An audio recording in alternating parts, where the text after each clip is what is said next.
Isang magandang hapon, magandang gabi po sa ating lahat. Isa na namang pagkakataon na tayo po ay magsama-sama via online sa ating midweek encounter with God. Pagsama-sama na mag-aral ng kanyang banal na salita, magpanalanginan, magkumustahan, at kilalanin yung presensya ng Diyos sa ating pong mga buhay. Na alam natin kahit na magkakalayo tayo ng ating pong kinalalagyan, mayroong isang makapangyarihang Diyos na nagmamahal sa atin na kumukup-kup sa ating lahat upang tayo po ay kanyang pagpalain. Sa ating pong mga verses o sa ating pong mga Bible text para sa linggong ito, napili ko po itong awit 137. Ito po ay familiar sa atin kasi mayroong kanta na nabuo dito pag makita po ninyo yung Rivers of the Babylon. Yung verse 1 niya sa English version, sabi niya, "By the rivers of Babylon we sat down. There we wept when we remembered Zion." Basahin ko po yung Tagalog niya hanggang verse 6. "Sa pangpang ng mga ilog nitong bansang Babylonia, kami nakaupong tumatangis sa tuwing Zion aming naaalala. Sa sanga ng mga kahoy sa tabi ng ilog nila, isinabit namin doon yaong dala naming lira. Sa amin ay iniutos, nang sa amin ay lumupig, na aliwin namin sila ng matamis naming tinig. Tungkol sa Zion, yung paksa niyong nais nilang awit. Ang awit para kay Yahweh, paano namin aawitin, samantalang kami bihag sa lupaing hindi amin. Ayaw ko nang ang lira ko'y hawakan pa at tugtugin, kung ang bunga ng pagtugtog, limutin ang Jerusalem.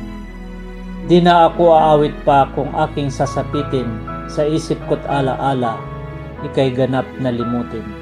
Kung ang kaligayahan ko ay sa iba ko hahanapin." Tayo manalangin.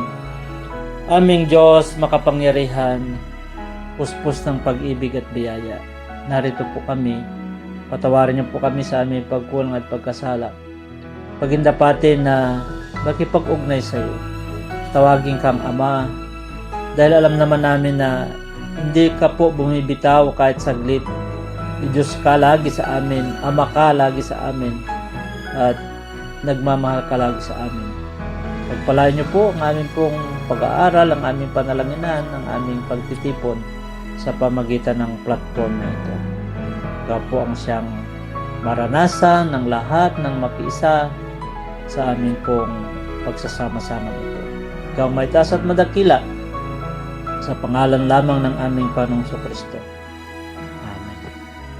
Ang awit 137 ay isang awit ng panaghoy ng mga Israelita na nabihag ng Babylonia. So ito ay kwento ng kasaysayan ng bansang Israel, na isang panahon sa kasaysayan ng kanilang bansa o ng mga Israelita, na mga tao ng Diyos, sila ay nalupig, dinala sa ibang lugar, at doon ay ginawang alipin. Dito, may kwento dito na yung mga lumupig sa kanila ay pinapakanta sila ng mga awit nila sa Zion, sabi. Ang ibig sabihin, awit ng pananampalataya, awit ng kagalakan, awit ng kanilang pagsamba. Yun yung nire-request ng mga lumupig sa kanila na kanilang awitin. Sabi nila, hindi namin kayang umawit nang wala kami sa lugar namin. Parang hindi namin maipagpalit ang aming pananampalataya, hindi namin maibigay yung aming pagsamba kung hindi ito namin iukol kay Yahweh. So, ang teksto po, ang kwento ay naglalarawan ng pagsuway. Diyan naman nagsimula lahat na bakit nararanasan natin ang hindi magandang kalagayan dahil mayroong pagsuway, tayo po ay nagkasala, tayo ay nagrebelde sa Diyos. At yan, kapag yan ang naging dahilan, katulad ng mga Israelita, sila ay nabihag, sila ay natalo, sila ay napariwara. Natapon sila sa isang lugar na hindi para sa kanila. So anumang gawain ng pagsuway, anumang gawain ng kasalanan, ito po ay nagkakaroon ng hindi magandang resulta. Nagkakaroon ng pagkasira ng buhay. At yan ang ayaw nating lahat na mangyari. So, remembering Israel as a chosen nation, ang tingin ko dito ay nawala yung kanilang karangalan, nawala yung kanilang integridad bilang piniling bayan, piniling lahi, piniling nasyon ng Diyos. Nawala yung katawagan na yon. So, ang kwento ng panaghoy sa awit 137 ay kwento ng pagsisisi. Nakita nila yung kalagayan.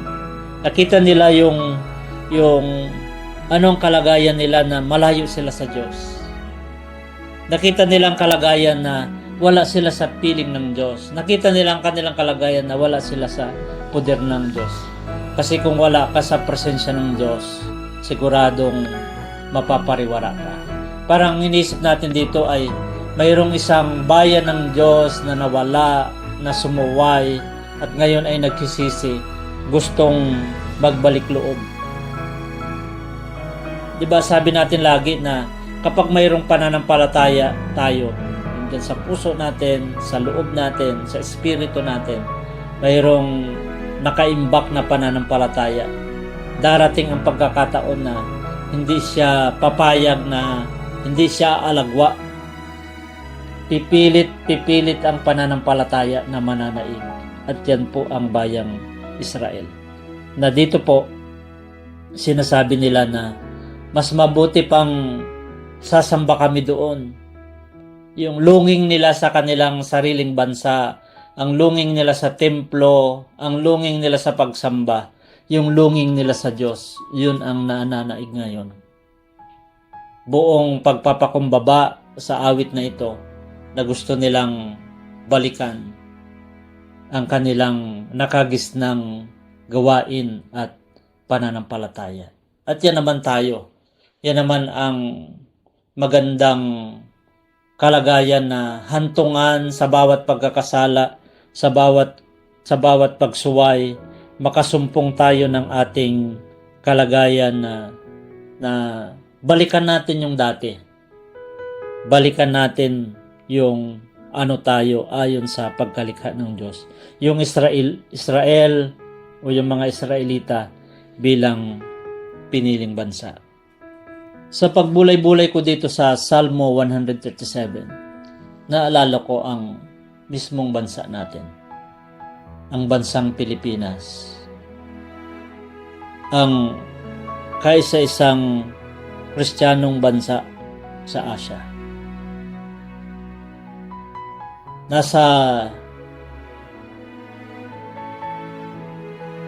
hindi magandang kalagayan tayo ngayon ng ating bansa. Maraming mga trahedya.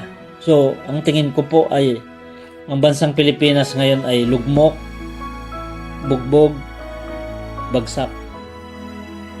Maraming kalamidad ang dumaan. Mga bagyo, baha, pagputok ng bulkan, yung malakas na lindol sa Cebu, at saka yung hindi pa rin natatapos na usapin ng korupsyon, hindi pagkakasundo-sundo ng mga opisyalis ng ating bansa. Parang nakikita kong nakatingin ang Diyos sa bansang Pilipinas at malungkot siya. Katulad ng nararamdaman nating lahat. At alam ko pong ito ay isang pagkilos ng Diyos. Di ba minsan may bagyo, may unos, may kalamidad, pero minsan doon tayo nagigising.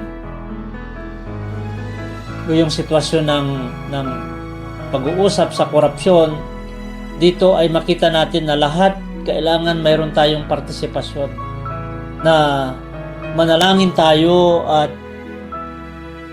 makisa tayo sa diwa ng pagbabago, diwa ng pangarap na makatayo tayong isang magandang bansa, isang hinahangaang bansa, sapagkat tayo ay mga Kristiyano, mga anak tayo ng Diyos. Parang yung istorya ng Chosen Nation, comparing us as the only Christian nation in Asia, na kinakailangan ay makabangon tayo. Sana hindi tayo mawala sa konteksto ng magandang panawagan na ito para sa pagkakaisa ng lahat ng mga Pilipino, para maibigay natin yung pinakamabuti para sa ating bansa. Naalala ko yung binabasa natin lagi para sa kalagayan ng bansa na nagkasala. Sa ikalawang Kronika chapter 7 verse 14, sabi niya, ngunit kung ang bayang ito na nagtataglay ng aking karangalan ay magpakumbaba, manalangin, hanapin ako, at talikuran ang kanilang kasamaan, papakinggan ko sila mula sa langit. Patatawarin ko sila sa kanilang mga kasalanan at muli kong pasasaganain ang kanilang lupain. Ang teksto ay nagsasabing nandyan lagi yung Diyos na nakatingin sa kalagayan ng isang bansa. At nagbibigay siya ng katiyakan na kung ang bayang ito na nagtataglay ng aking karangalan ay magpakumbaba. So, andyan naman yung Diyos lagi na handang magpatawad. Kung magpakumbaba, manalangin, hanapin ako at talikuran ang kanilang kasamaan, papakinggan ko sila mula sa langit. Isang pangako ng Diyos, nandyan siya. Kung nagnanais tayo na magkaroon tayo ng isang bansang tatalima sa Diyos, gusto nating ibangon yung bandila ng the only Christian nation in Asia. Hindi ba ito na yung magandang pagkakataon? Sana yung momentum ng pagnanais ng pagbabago maging isang parte ng kasaysayan, na mula sa Pangulo, gusto niyang magkaroon ng paglinis sa korupsyon, sana hanggang sa pinakamaliit na tao. Kasi somehow ay damay tayong lahat yung bang hindi ka man kasali sa korupsyon, pero parang kapag pinayagan mo na sa isip mo, o kaya tayo mismo mayroon tayong mga maliliit na participation na bumoto tayo ng mali, o tumanggap tayo ng bayad sa boto, nagpabayad tayo, o kapag tinanggap na natin na ito na yung kalakaran, sabi nga, mayroon tayong participation at kinakailangan nating makabawi.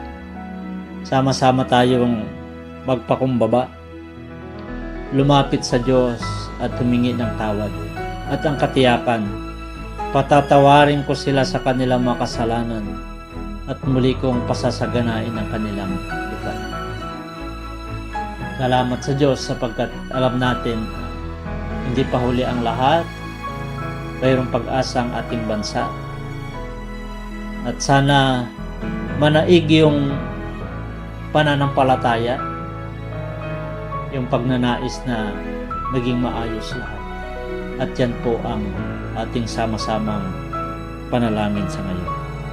Salamat sapagkat alam natin na hindi tayo pababayaan ng Diyos at kung tayo ay magsasama-sama, pagpapalain niya tayo. Subukan nating i-personalize ang ating pag-aaral o yung ating pag-uusap. Bilang isang individual na mananampalataya, tayo ay tinatawag na Kristiyano, disipulo ni Kristo, tayo ay anak ng Diyos. Maraming pagkakataon din na tayo ay sumuway o nagkasala. Pero yung banal na Espiritu, lagi siyang nandyan na nagpapaalala sa atin. Kinukonvict niya tayo na nagkasala ka.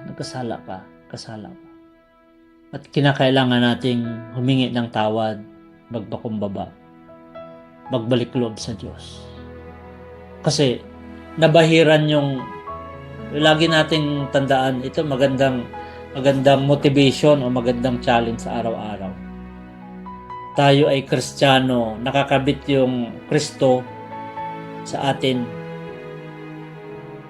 Huwag natin siyang ipahiya o huwag mabahiran ng ibang pagtingin yung tao kay Kristo dahil sa atin, dahil sa ating pagkakamali. At lagi namang nandyan ang Diyos na handang magpatawad sa sino mang nagpapakumbaba.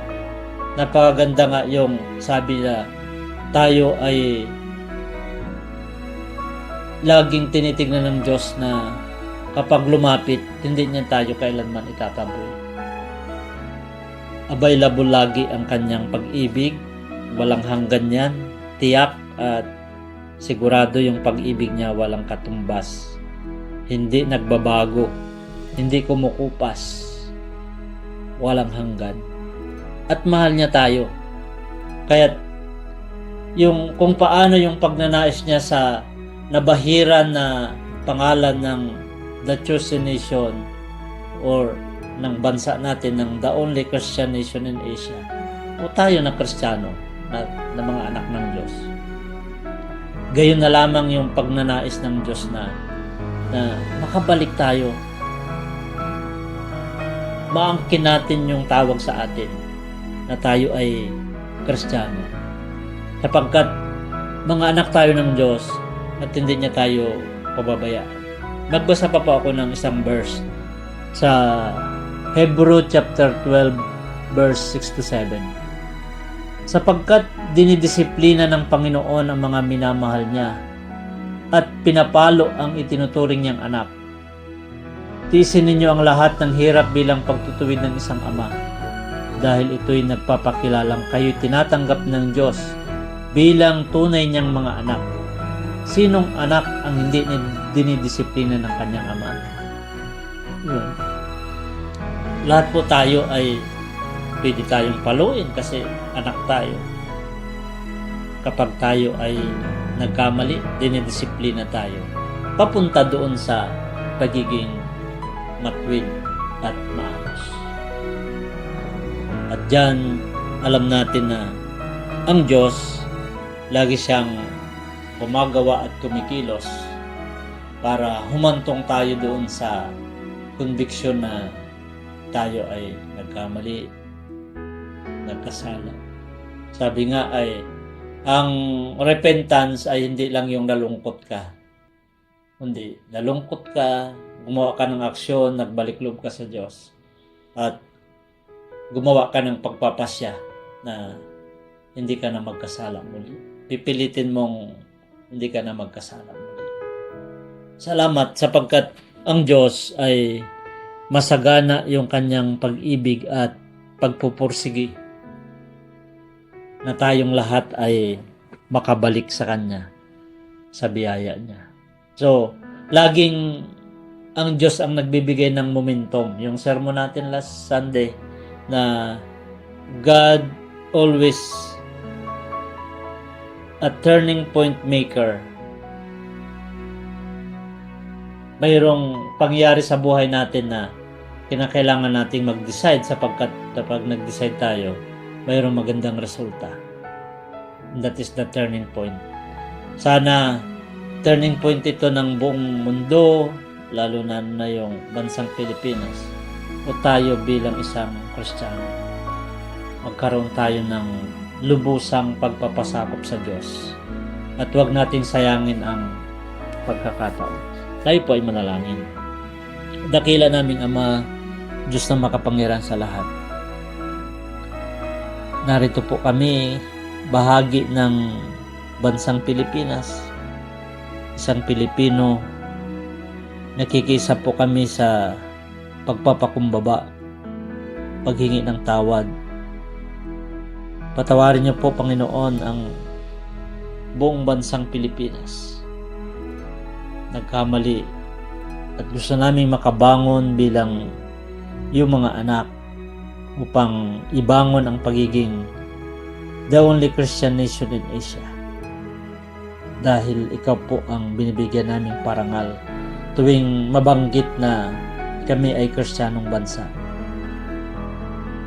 Patawarin niyo po kami kung napabayaan namin, nalugmok sa korupsyon ng pagkakasala, ng pagkaganid at kasakiman ang aming mga puso. O bilang isang Kristiyano, kami po ay nagkulang. Hindi namin pinabayaan, hindi namin ipinaglaban, napabayaan namin ang pagiging isang Kristiyano, ang aming pagiging disipulo, ang pagiging anak mo. Narito po kami upang humingi ng tawad. Sana po ang momentum na ito ng pagsisisi at pagbabalik loob ay maging isang magandang bukas para sa amin bilang isang mananampalataya, bilang isang simbahan, bilang isang bansa. Pagpalain niyo po kami sapagkat alam po namin na nandiyan ka upang kami po ay patawarin. Dalangin ko po ang mga personal na panalangin ng aking mga kapatid na kasama ko pong nakayuko ngayon at nagpapakumbaba sa iyo. Pagpalain niyo po kami.